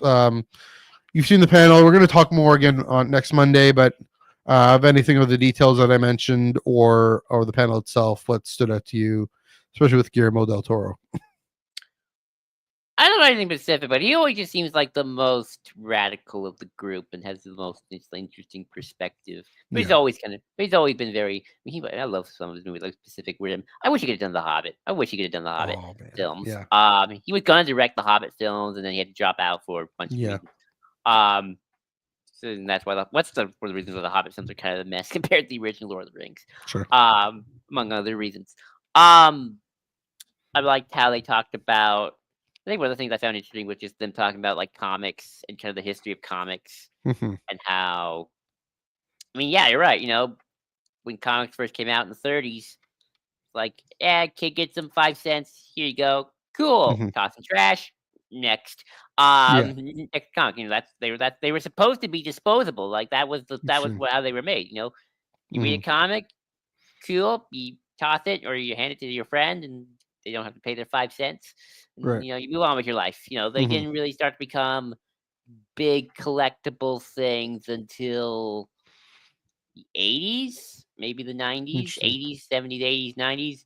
And that has some downside because that's kind of the reason why comics are kind of not as mainstream as they used to be, because they've kind of become collectibles for the collectors first. And there's a whole discussion about the economics of comics, which I'm not going to get into. But in terms of like an art form, of itself. Yeah, I mean, totally right. Comics were kind of just it's these cartoons that the kids read, and then you know, hey, look, it's the Superman guy. He just Yeah.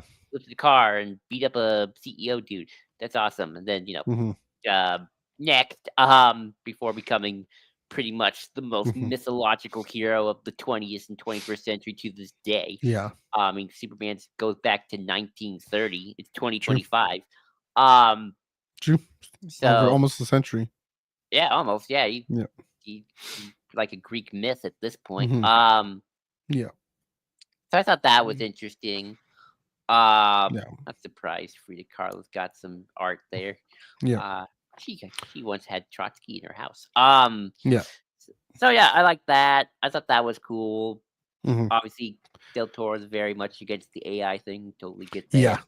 I shot that in Can't make art on an app. yeah, exactly. Yeah. But yeah, I thought it was great. And obviously, I felt like with George, like I've always heard, it's like George just says the things George always says because you listen to enough George Lucas, you hear the patterns. Yeah. I kind of know already what George Lucas is gonna say because George Lucas. Mhm. It's always interesting. But I always Mhm. hear it say, but it's sort of the same stuff. Yeah. But no, it's good. Powerhouse panel. Yeah. Can't wait to talk about a bit more in depth. Yeah. I mean, what's interesting, I just want to pick up on one thing you said, though. I think that what they were not harping on it, what they were dwelling on, what they were camping out on is those 5 cent comics are a critically important medium for expressing meaning. I mean, especially getting kids. I mean, that's why education is such a battleground, is because how you influence kids and what art you do to influence kids. I mean, I finally got to show my nieces some more Star Wars this past week, and that's just how they're. It's like Are they poetry. not allowed to Sometimes. watch Star Wars or something? Well, Or no, is it they just, are. They were. It's just how much could they handle and different things, but are they young?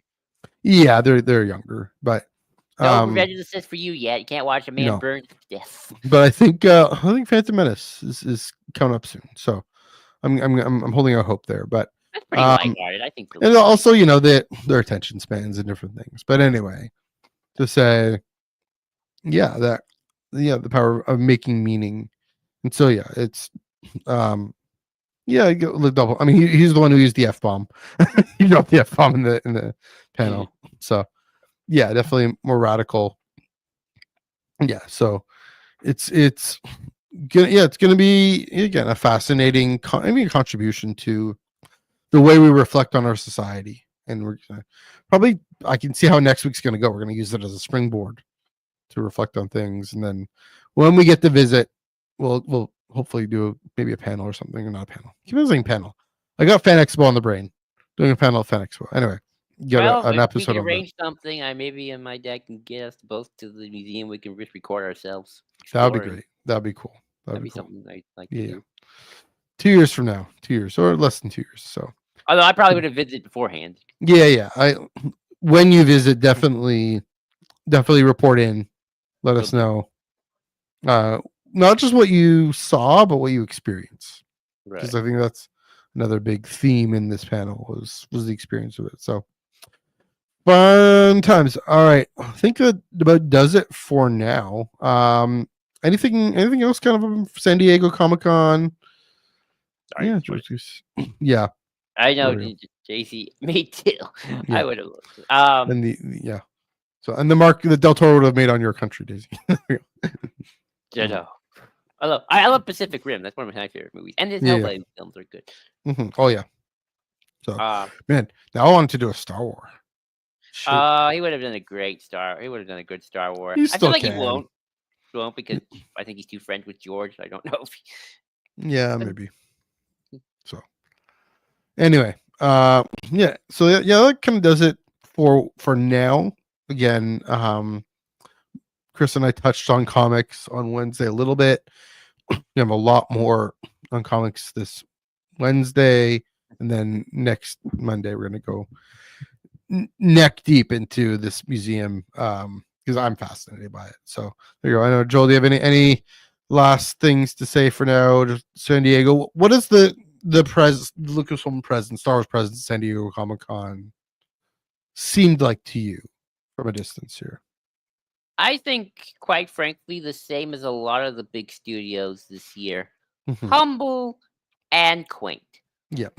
No big mega promises. Even Mhm. DC, which is kind of riding on the hype of Superman. Mhm. Even James Gunn's not like, okay, here's the next 10 years, 20 movies, let's go. Yeah. Like, now we're just gonna focus on Peacemaker. That's next. We're gonna focus on that.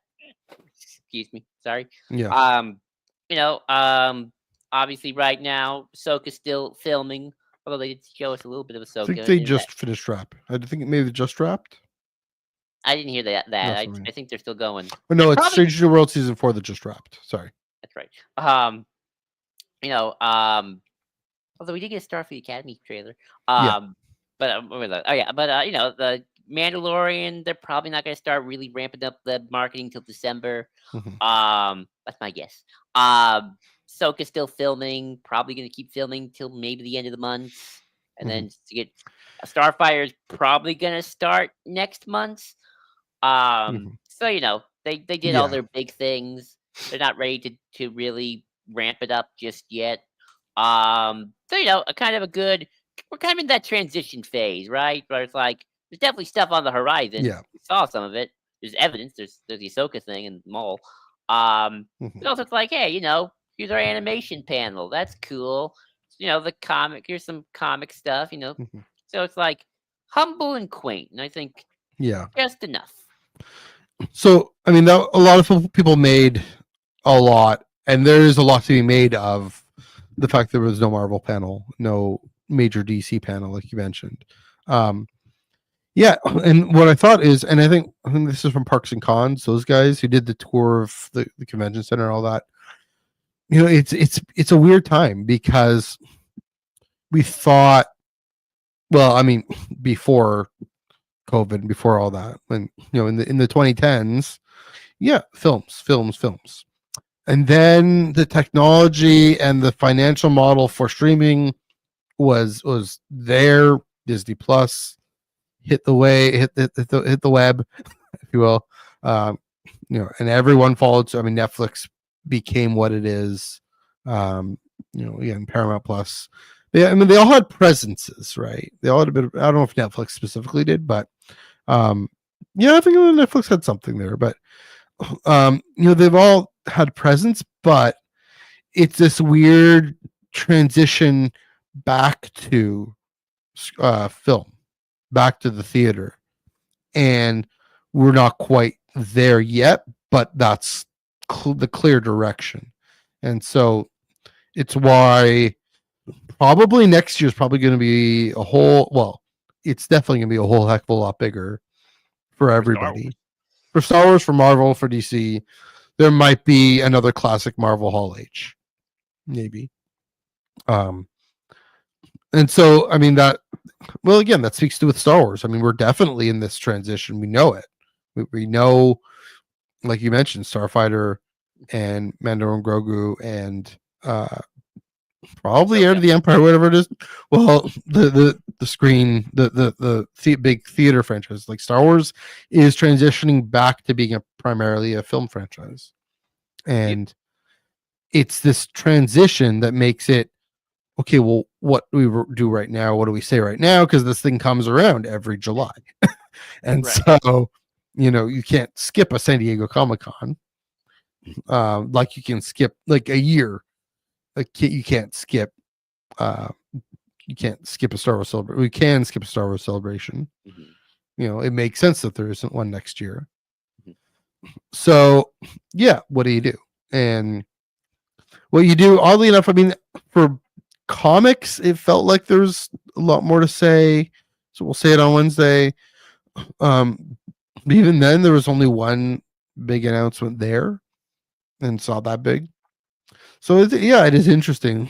The High Republic is done, and so that was also right. I mean, if anything, really retrospective. That's the thing for me. I find those more interesting than the big exciting reveals because it's more substantive, right? You can Talk actually about stuff. you can talk about. Charles can talk about his novel. I mean, he didn't give too much spoilers, but Kevin can talk about his comic because he talked that he mentioned, oh yeah, Kiev leaving the order. Like he mentioned that a few days before we got the comic. So it was definitely my first San Diego Comic Con was a very transitional San Diego Comic Con. It still was a whole heck of a lot. Still probably went too hard, but it was. I mean, it meant that Hall H wasn't too bad to get into. I think part of it. I mean, again, I joined line groups, so that helps. But the line capping is such a weird thing. I don't understand. So that's another thing with San Diego. They just don't want to modernize. Like New York Comic Con, really, it's digital, and then anything else they know the demand and what room to put a panel in.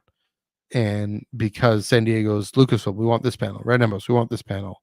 The Lucasfilm Museum, we want Hall H. We want you to open Hall H on Sunday, because usually for the last few years they haven't done anything on Hall H on Sunday, from what I've heard. So yeah, it's an odd convention. If I have to choose just one, I'd choose New York personally, frankly. But I'm glad I went. I'm glad it was a great experience. Got to get to see SoCal again, meet friends, and I mean all these. For what I care. Daylight saving time. Yes. You mean Pacific time. Well, no, I mean like the sun being out at 8:00 at the night. Oh yeah, that's true. Oh no, I mean it can go down here, but being that far south, experience the sun going down so early. But it was and I mean the press, the way they treat press was great. Like you're getting all the press emails and all that. So happy to wave the Underworld banner, talk about it plenty and whatnot. But it was an interesting first impression. I'll say that it was interesting. I'd love to go to New York Comic Con again. I don't think it's on the cards, but I've been looking at flights to New York, like tempting myself, but no, probably not. But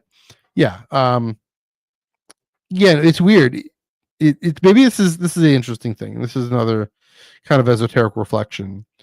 The difference between subjectively what I am interested in and objectively what makes for a big substantive presence versus a small one. So, those Friday panels they felt meaty, they felt weighty. The Star Trek panel was great. Not that much different from what we get in New York. Harder to get into, but still, the things I'm interested in. But clearly what I know objectively that has made San Diego Comic Con what it is since Twilight, and then since the MCU. Definitely a different sort of experience. So maybe, I mean, it'd be nice to go again. We're kind of at a I hope so. Yeah. I know, I was gonna say, like, it's like Star Wars is kind of in this weird. We're kind of like, I feel like we're on vacation with Star Wars. Like we're on which is kind of weird to say. Because like we got books, we got comics. There's a comic book coming out on Wednesday. That's the thing I say. There is a new Star Wars story being released pretty much every week. That's what I say on Tractor Beam. There's a new Star Wars story pretty much every week. It's Chris has read the arc already. It's a banger. Legacy 7. So I have to. I haven't read it yet, but So that's another thing. Like after Andor, I feel like we've kind of been on this weird, like very long summer vacation. Yes, there we go. Just kind of weird to say, and because it's not that's not true at all, but there's a paradox. Yeah. So, I guess because I mean, all the eyeballs get on screen. Those of us who do paper stuff too is we're getting fed.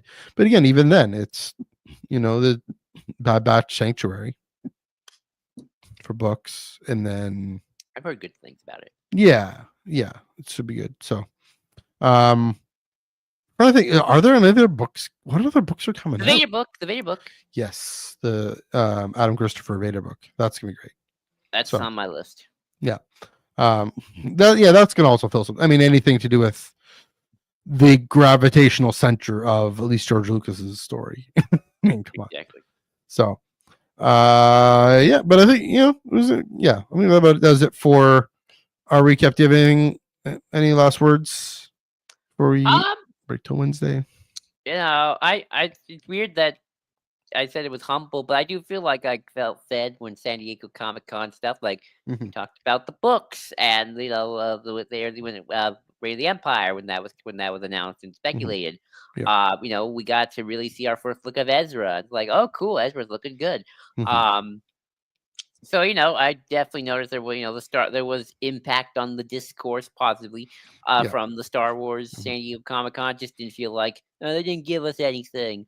I mean, surely if your expectations were Lucasfilm needs to announce the slate for the next 5 years, what were you thinking?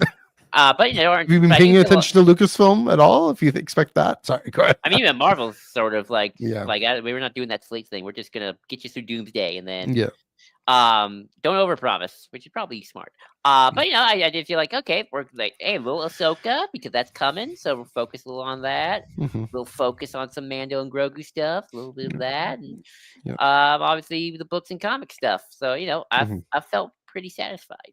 Yeah, fun times, and I think I felt satisfied with that. But yeah, I think that's a good place to wrap things up. Thanks everyone for joining us in the comments.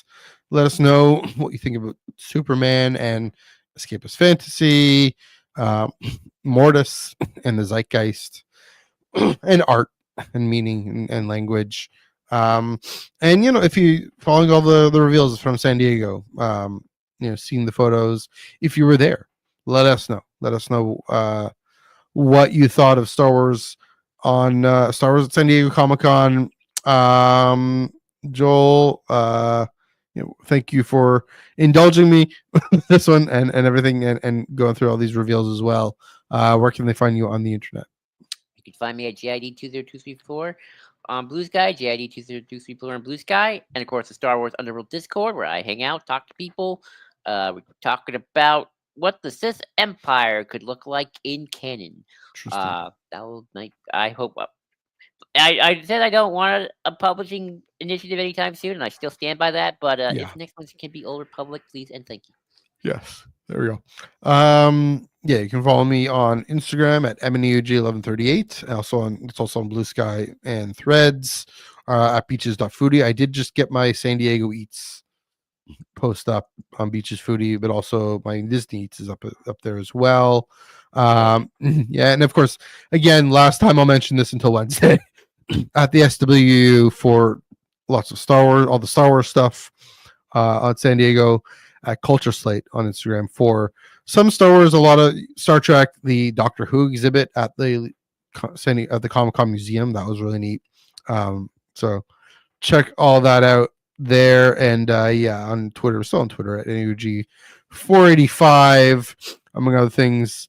And again, on Wednesday, come right back for Legacy of Vader #7. Again, new Star Wars story coming out every week, and Star Wars comics specifically at San Diego Comic-Con. Because it's a Comic Con, so we're going to talk about comics at Comic Con. Who'd have thunk it? There we go. Come back right here, Underworld YouTube channel, Facebook and Twitch, Iron Cannon Twitch. This episode 9 thing at Twitch. Why not? Or Facebook rather. 9 p.m. Eastern, 6 p.m. Pacific, Wednesday night. But that about does it for this week's Iron Cannon podcast. Just under the 2-hour mark. There we go. Getting you to 10:30 Eastern time. Joel, see you Wednesday and then see you again Monday.